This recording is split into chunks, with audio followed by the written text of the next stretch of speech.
Alcohol doesn't damage your kidneys in one dramatic moment.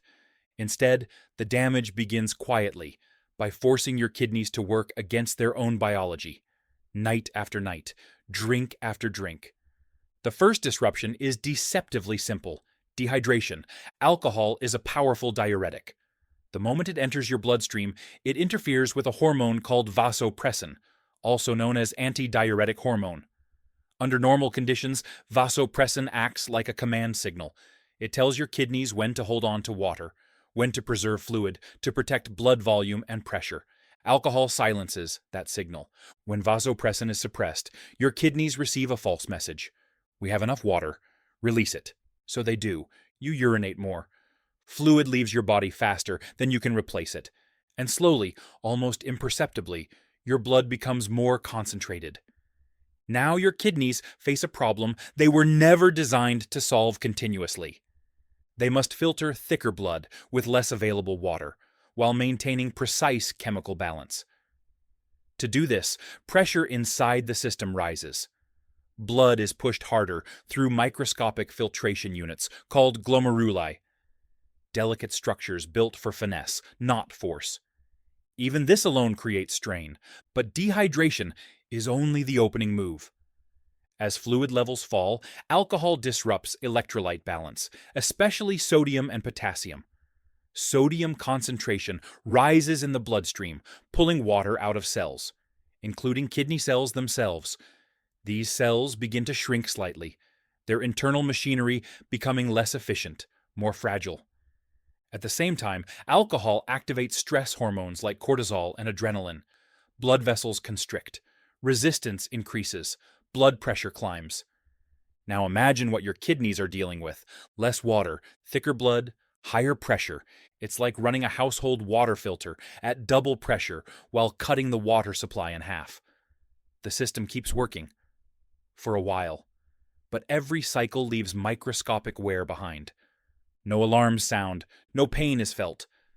But with each repetition, the damage quietly accumulates. Just like the liver, your kidneys enter something researchers call a metabolic pause the moment alcohol appears in your bloodstream. Alcohol doesn't negotiate. It becomes the body's top priority. Energy is redirected. Resources are reassigned. The quiet, background work that keeps your kidneys healthy is placed on hold. Under normal conditions, your kidneys are constantly maintaining themselves.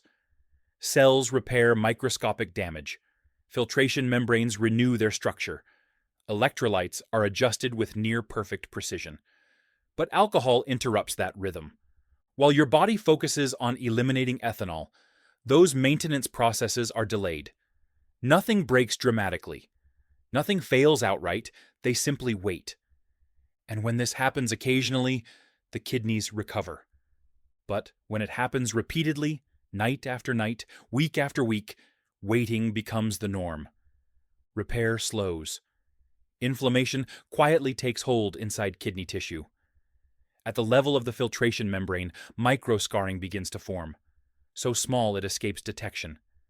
Too subtle to cause pain.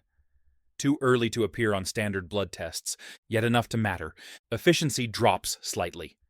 Filtration becomes just a bit less precise. Waste lingers longer than it should.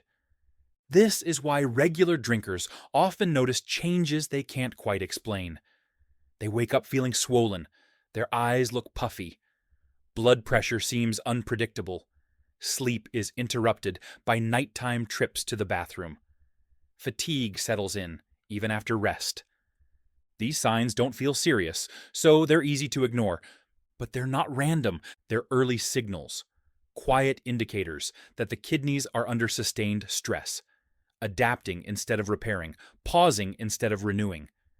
And here's the part most people never hear. Kidneys don't fail all at once. They fail when enough of their filtration units are lost that the rest are forced to overwork. At first, this compensation saves you. The remaining filters push harder. They take on more load. Blood tests still look normal. But there is a threshold. Once enough, glomeruli are scarred. The pressure placed on the remaining ones becomes destructive. Overworking turns into damage. Damage turns into more scarring, and the cycle feeds itself. This is the point of no return. Not a moment you feel, not a symptom you notice, but a silent shift where removing alcohol no longer stops the process. It only slows it. Most people don't discover kidney disease when it begins. They discover it when reserve is already gone. That's why timing matters. The clock starts the moment alcohol leaves your system. Within the first 12 to 24 hours, something important happens. Vasopressin signaling begins to normalize. Your kidneys receive accurate information again. Urine output stabilizes. Fluid loss slows. Blood concentration begins returning toward normal. This is not healing yet. This is stopping the leak. At the same time, inflammatory signaling inside kidney tissue begins to quiet. Specialized immune cells reduce their activity. Oxidative stress decreases. You may not feel better yet. In fact, many people feel worse. Headaches, dry mouth, fatigue. That's your body recalibrating hydration and electrolyte balance. Your kidneys are relearning how much water to keep, and how much to release. By the second or third day without alcohol, the work your kidneys do begins to feel different. Not stronger yet, but smoother. Filtration efficiency improves quietly. Blood moves through the kidneys with less turbulence, less resistance. The glomeruli, those microscopic filters that have been under constant mechanical stress, finally experience relief. Pressure eases, strain diminishes. As circulation stabilizes, electrolytes start settling into balance again. Sodium levels drift back toward normal. Potassium regulation improves. Muscles that had been cramping or twitching begin to relax. These internal changes often show up in subtle, familiar ways. The bloating that lingered in the morning eases. Swelling in the hands and face diminishes. Nighttime trips to the bathroom become less frequent, allowing sleep to deepen. What's happening isn't dramatic. Your kidneys are no longer fighting dehydration and stress hormones at the same time. They aren't forced to overcorrect, then compensate again hours later.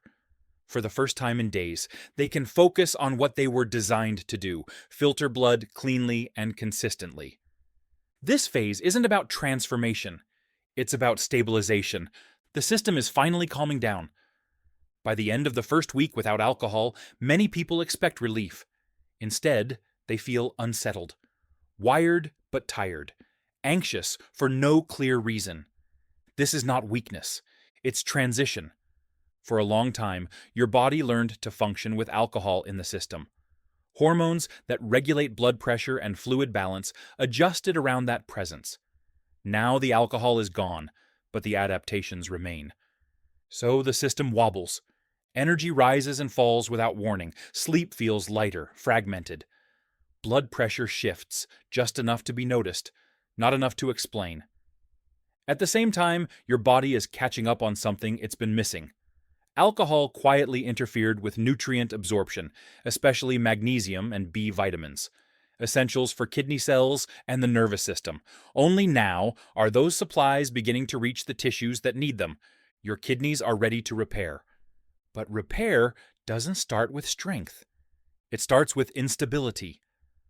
By the end of the first week, the worst of that instability begins to pass. Nothing feels dramatic yet. But the switch has been flipped.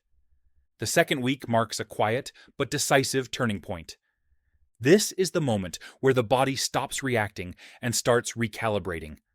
Blood pressure doesn't crash. Nothing dramatic announces itself. But day by day, the pressure begins to ease, consistently, predictably. Not because something new was added, but because a constant source of interference has finally been removed. Your kidneys begin reclaiming a role they had been struggling to perform, regulating fluid and sodium without fighting against alcohol. As sodium handling improves, excess water is released. With less fluid crowding the system, vascular pressure drops. The force pushing blood through your kidneys softens, crossing out of the danger zone where long-term damage accelerates. This is the critical shift. Strain on the filtration units decreases. Blood vessels relax. The heart works against less resistance. Inside kidney tissue, inflammation continues to fade as the internal environment stabilizes. At the cellular level, repair finally has room to begin. Tiny areas of micro-damage, accumulated silently over months or years, are no longer being added faster than they can be repaired. For some people, this is when lab values begin to change. Creatinine stabilizes. Filtration efficiency edges upward. Uric acid starts to fall. These numbers don't make headlines, but they mark something far more important. Your kidneys are no longer trapped in survival mode. They've stepped back into regulation. And that changes the future. By the third week without alcohol, the difference becomes harder to ignore. Not because everything feels perfect, but because life starts to feel lighter. Sleep often improves first. With hydration and electrolyte balance stabilized, nighttime bathroom trips fade into the background. Sleep cycles grow longer, deeper, more restorative. Mornings no longer begin with the same heavy drag. Mental clarity returns quietly. As kidney filtration improves, fewer metabolic waste products circulate in the bloodstream. The blood reaching your brain is cleaner, more stable. Thoughts feel less crowded. Focus comes without effort. Even the body reflects the shift. Fluid redistributes more evenly. Skin appears clearer, less dull, less swollen. Joints that once felt stiff or achy move more freely as uric acid stabilizes and inflammatory pressure eases. But the most important change isn't something you can see or measure easily. Your kidneys reduce the constant low-grade inflammatory signaling they were forced to maintain for years. This single change alters risk. The progression toward chronic kidney disease slows. Blood pressure becomes easier to control. The cardiovascular system works with less friction. This is the payoff, not a transformation, but a correction. Nothing about it feels dramatic, but the direction has changed, and in biology, direction determines where you end up. Research is beginning to reveal something unsettling about alcohol and kidney tissue. It doesn't just cause temporary stress, it accelerates aging at the cellular level. Inside kidney cells, alcohol increases oxidative pressure, a form of internal wear that damages delicate structures over time. One of its quiet targets are telomeres, the protective caps at the ends of your DNA. With each cell division, these caps naturally shorten. But oxidative stress speeds that process up. When telomeres shorten too quickly, cells lose resilience. Their ability to repair diminishes. Their margin for error shrinks. Removing alcohol doesn't rewind the clock, but it slows the hands. By taking alcohol out of the equation, you reduce the forces accelerating cellular damage. Your kidneys preserve what scientists call functional reserve, the hidden buffer that protects organ function as you age. This reserve is everything. Kidney disease rarely arrives with drama. It doesn't announce itself suddenly. It emerges quietly, at the moment when reserve has been depleted, and adaptation is no longer possible. Protecting that reserve is not about perfection. It's about time. Once alcohol is out of the way, recovery doesn't require extremes. The kidneys respond best to consistency. Steady hydration, not excess. Minerals coming from real food rather than shortcuts.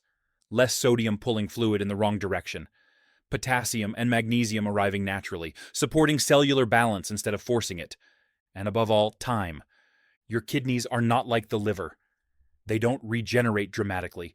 They don't grow back large sections once damaged.